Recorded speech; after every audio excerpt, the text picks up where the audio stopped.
पदयात्रा पर निकले हुए हैं। पदयात्रा का आज 8वां दिन है। आप मेरे पीछे की तस्वीरों में देख सकते हैं अनंत अंबानी के साथ बागेश्वर धाम के धीरेन्द्र शास्त्री जी महाराज है, जो कि नंगे पैर पदयात्रा में शामिल अनंत के साथ हुए हैं।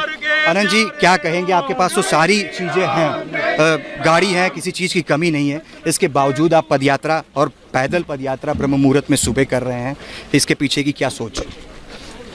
ये तो सब भगवान की असीम कृपा है। और आप भी सुबह सुबह यहाँ आए हैं और आप भी पैदल ही चल रहे थे। मुझे आप मिले और पहले तो मैं आपको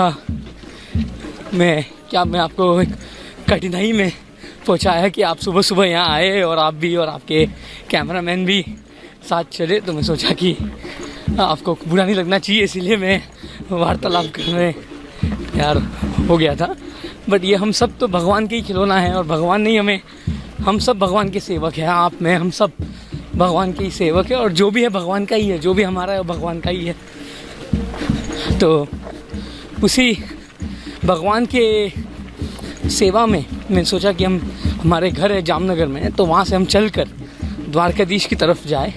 और ये भगवान का ही शक्ति है और भगवान का ही दिया हुआ सब कुछ है, तो बस उनकी माथा टेकना है, उनके ही तक पर जाके माथा टेकना है और द्वारकाधीश का आशीर्वाद लेना है। अच्छा, खास करके हम देख रहे हैं जब आप पदयात्रा कर रहे हैं, आसपास में बहुत सारे लोग आपका स्वागत करने के लिए, भगवान की तस्वीरों के साथ आपसे मिलने के लिए यहाँ पे दिखाई पड़ रहे हैं। जो लोग आपके साथ चल रहे हैं कह रहे हैं कि आपके अंदर धीरूभाई अंबानी, जो कि आपके दादा हैं, उनकी झलक भी दिख रही है। ये तो आपने बहुत बड़ी बात कर ली। और मैं मेरे दादाजी का और दादी जी, नाना नानी जी और माता पिता का आशीर्वाद से ही चलता हूँ। और अगर मैं उनके 2% तक भी पहुँचूँ तो ये बहुत बड़ी बात है। धीरूभाई का तो मैं कभी भी, धीरूभाई जितना था ये मैं कोशिश करूँगा कि हमेशा मैं उनको खुश करूँ और उनके राह पर चलूँ। और मैं मेहनत करूँगा उनके सपने को पूरा करने और पिताजी और माताजी के सपने को पूरा करने। अच्छा, खास करके जब आपको पहली बार विचार कब आया इस तरह से पैदल पदयात्रा करने का? क्योंकि हम देख रहे हैं ढोल नगारों के साथ हनुमान चालीसा का पाठ करते हुए, श्री राम के नारे लगाते हुए आप आगे बढ़ रहे हैं। ये आज 7वां दिन है, 7 दिन से चल रहे हैं। और ऐसे ही जैसे आपको मैंने कहा, मुझे भगवान के दर्शन पाना था और सोचा कि मुझे सपना में आया कि मुझे चलकर श्री द्वारकाधीश राजधिराज के पास अपना माथ लगाना है, उनके पाँवों में, उनके चरणों में अपना माथ लगाना है।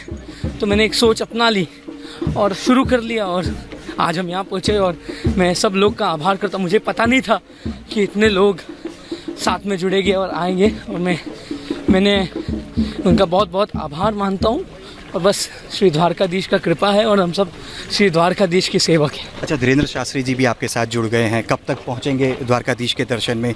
किस प्रकार का प्लानिंग है? 2 या 3 दिन में पहुंचेंगे। धीरेन्द्र जी मेरे मैं उनका बहुत बड़ा फॉलोअर हूं और मैं बागेश्वर धाम का बहुत मानता हूं। और धीरेन्द्र जी जो लोगों के लिए कर रहे हैं और हिंदू धर्म के लिए कर रहे हैं, बहुत बड़ी बात है। अच्छा, एक आखिरी सवाल, युवाओं को क्या संदेश देंगे? क्या, क्योंकि बहुत लोगों को आप इंस्पायर कर रहे हैं। और ये तो आपने बहुत बड़ी बात कर ली। मैं तो बस भगवान